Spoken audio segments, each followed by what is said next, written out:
মায়ের ভাইঝি নলিনীদি একদিন দুজন স্ত্রী ভক্তের সামনে মাকে সরাসরি প্রশ্ন করেই বসলেন। আচ্ছা পিসিমা, লোকে যে তোমাকে অন্তর্যামী বলে, সত্যিই কি তুমি অন্তর্যামী?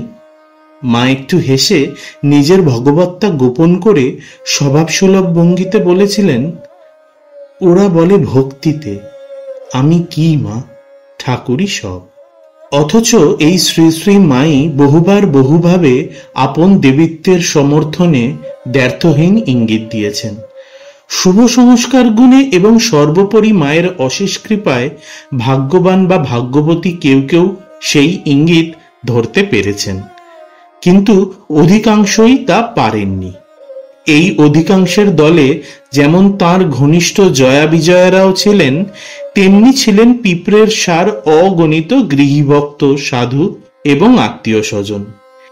এতে যে তাদের দোষ ছিল তা বলা যায় না, কারণ যে মহামায়ার আবরণী শক্তির প্রভাবে জগৎ জ্বরে রয়েছে, তিনি অহেতুকী কৃপায় স্বয়ং অবগুণ্ঠন না তুললে কে তাকে জানতে পারে, কে তাকে বুঝতে পারে।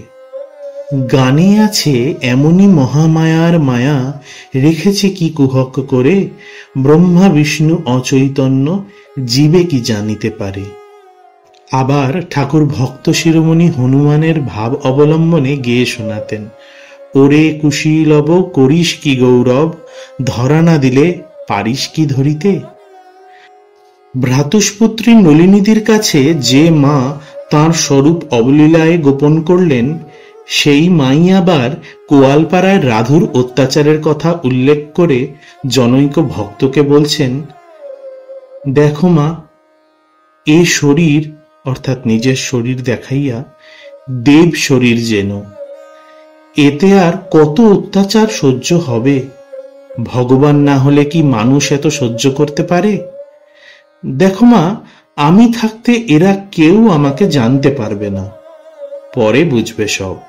জয়রামবাটিতে আত্মীয় স্বজনের দৌরাত্মে অতিষ্ঠ হয়ে সর্বংসহ্য ক্ষমারূপী তপস্বিনী এই মাকেই আরো একদিন বলতে শুনি, দেখ, তোরা আমাকে বেশি জ্বালাতন করিস নে, এর ভেতর যিনি আছেন যদি একবার ফোঁস করেন তো ব্রহ্মা বিষ্ণু মহেশ্বর কারো সাধ্য নাই যে তোদের রক্ষা করে।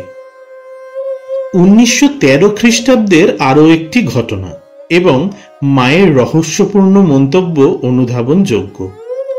ঘটনাটি এই যে রাধু অসুস্থ।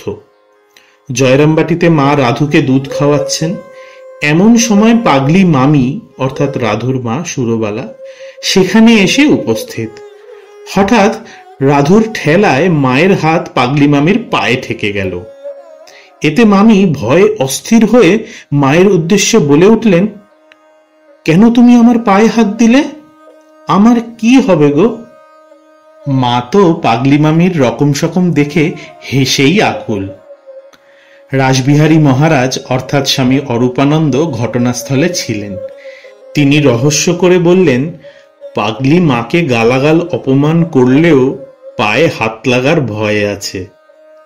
মা ওই মন্তব্য শুনে বললেন, বাবা, রাবণ কি জানতো না যে রাম পূর্ণ ব্রহ্ম নারায়ণ, সীতা আদ্যা শক্তি জগন্মাতা, তবুও ওই করতে এসেছিল।